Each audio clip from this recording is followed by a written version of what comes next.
So I was walking today in London, guys, going for a walk. I went to the British Museum today, it was lovely, and I had this thought and I wanted to make a video, and it's about why it's not healthy to overanalyze social situations. So hit that subscribe button. Make sure you stay on this video to the end if this is something that you struggle with. I promise what I'm going to share with you will change your life. If you listen to what I'm going to say and you apply it, I'm going to make this simple to apply. So many clients that I worked with over the years that have had social anxiety and they've wanted to get more confident with speaking to people, one of the sticking points that they've had a lot, which I've had to help clients work through, and I've always enjoyed it, it's been challenging but fun, is if they go into a social situation, they start a conversation with someone, wherever it may be. It could be of a woman, it could be friends, it could be a guy, it could be at work, in any social situation. If they get awkward in a situation with eye contact, or they can't think of the right things to say, or they feel like they're in their head too much, or they were worried about what the other person thought about them, they'll come out of the situation and they'll say to me, "Oh, I had this situation, and what do you think went wrong and stuff?" And the reason why I say move on, because you can't go back in time. You can't change the fact, what's happened. You might, as I said, you might be in that situation, you might have got awkward and now you're worried and embarrassed that that person saw you get nervous and anxious. And you're really bothered about what they're going to think about you. Now, this is a losing battle because you can't control what people are going to think about you. They might think negative. Oh, by the way, I hope you enjoy this video. If you're watching this video and you're thinking that you'd like to work with me, just to let you know, I do coaching for social anxiety for men. I do online coaching, I do it in person. So just drop me an email and I'll get back to you and we can arrange a Zoom call and I can discuss and see if you're right for my coaching and I'm the right mentor for you, and I can explain price, logistics, how long the coaching is, and more importantly, exactly what you need help with. Because within social anxiety, there are lots of different areas and my clients have different goals. So it'd be great. So get in touch, send me that email and enjoy the rest of the video. Fearless. Things about you, they might not even care. They might not even have noticed it. They might have been anxious, so they might have really liked you as a person. You're not really going to know unless you spend more time and you become friends. Now, analysing is just going to cause you more pain, because the more you analyse it and you're trying to work out what they thought about you in that situation, and you're feeling bad about the social mistake, all you're going to do is open up wounds. You're just going to invite more pain in, and that energy you can be analysing for weeks. I used to be like this myself years ago. If a social situation didn't go right, or if I got embarrassed, I'd go home, I'd be thinking about it, and the next day I would be playing the scenario out and just going over it, and all it does is causes pain. Now, what is the right solution? I'm going to give it to you in this video. It's simple. You have to focus on, you have to say this to yourself: I can't change that, that's happened. What can I learn from it? What are the positives that I can take? I always do this with my clients. What are the positives? Well, the positives are you tried, you had a conversation with someone, so that's success already. Take an action, success on your anxiety, your social phobia. You can learn from the mistakes. What is the mistake that you did that's hurting you so much that you didn't like? Maybe you couldn't maintain eye contact, you kept looking down. Maybe you started stuttering and you couldn't get your words out, or maybe it got really awkward and you feel bad about that.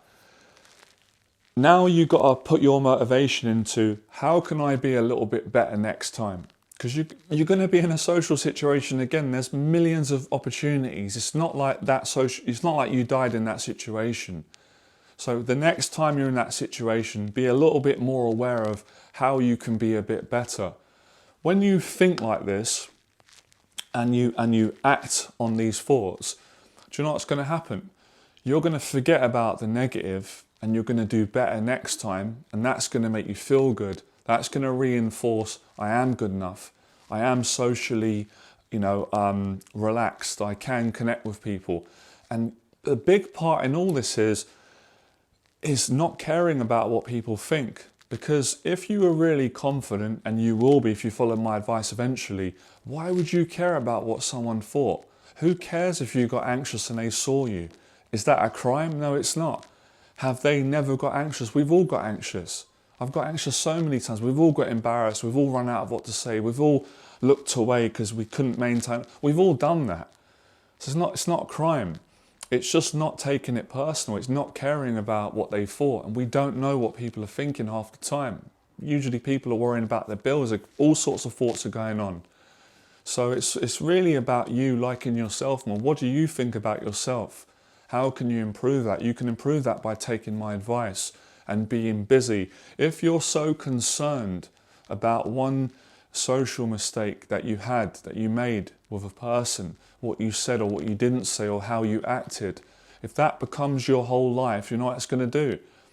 That's going to hold you back and sabotage you with more self-doubt from moving forward, having a better one. So for me personally, for every bad social mistake that I make, or every situation that doesn't go well and makes me feel bad, I erase it as soon as I can and I go and do better next time. I go and do amazing in the next social situation, so that overrides it. So failure equals success. But I'm going to say this to you guys, say it to all my clients on the 6 weeks program. It's going to take you some time to develop these habits, but that shouldn't put you off. Start today. Let go of it. Every time your mind starts trying to go back into the past and it wants to analyze and it wants to micromanage and psychoanalyze every single thing you said, every little facial expression, every bit of body language, just say, no, I'm done with it, move on. And go to the gym, go and do a workout, take your mind off it, take your mind and your emotions, and take action again. Don't get caught up on that, because that's just going to hold you back from creating wonderful opportunities and acting better next time. So this is something that I've been really good at coaching other people, because it was something that I had to overcome myself. And it comes with more mental toughness, you know, more experience, and you've got to think positive. Because initially, like I said in the last post about self-doubt is always waiting to attack you when you make a mistake. So what I'm effectively doing right now, I'm helping you to fight self-doubt. I do this with my clients. Their challenging conversation will come up in sessions where they feel bad because a social situation didn't go the way that they wanted it to. And I will remind them that this is good, it's part of learning. How can you learn if you don't fail? Respect yourself for having the guts to go in and try. And it's not like, in most cases, you wasn't rude to the person. So you've got to keep practicing to get better. And you have to expect mistakes are going to happen. You're going to have good and bad days. How you manage your bad days is going to determine your future confidence and success with getting over social anxiety and having more confidence and being a better communicator with people. I tell all my clients, I try and tell them, you know, events in my life where I made mistakes and I got awkward. Public speaking, it happened. You know, I got nervous the first talk I did, but I didn't quit. I took the advice I'm giving you and I went on and became really good at public speaking. When I started doing YouTube videos, I made a lot of social mistakes. You know, I didn't quit, and that's how I've got to where I've got to, this level of confidence and this level of communicating. So this is the mentality. You've got to train, you've got to teach yourself. You have to work at it. It isn't going to be easy. Don't expect it to be easy. Don't feel sorry for yourself. Self-pity will not help. It will just make the anxiety worse.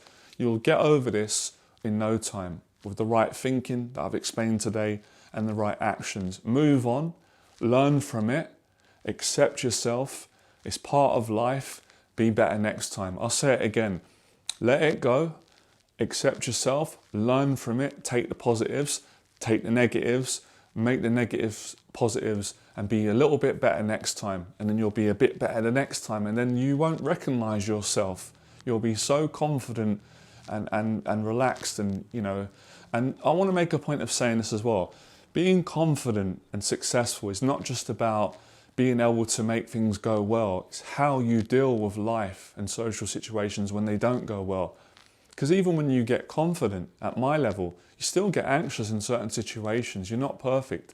You still sometimes get disappointed, but it's the character. It's how you deal with it, as opposed to dealing with it in a way where it's good, you're letting it ruin your life, all right? So that's it. And like I said, it ain't good to analyze. The whole point of getting over social anxiety is we want to analyze less. You're going to analyze anyway.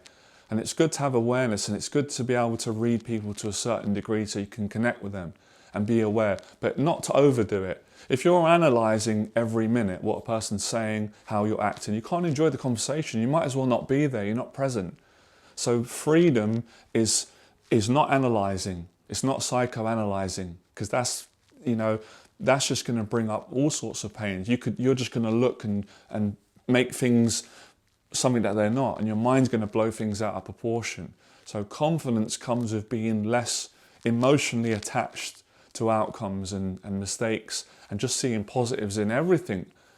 If you spoke to someone and you got awkward, that's way better than being at home and avoiding everyone, because there's nothing to build on from that. So appreciate the mistakes that you made, appreciate that you got awkward. There's something to build on. That is, you're growing, you're gaining more confidence. It's part and parcel of that process, all right? Anyway, like, share, subscribe, appreciate all the support, and I'll see you next video. Fearless.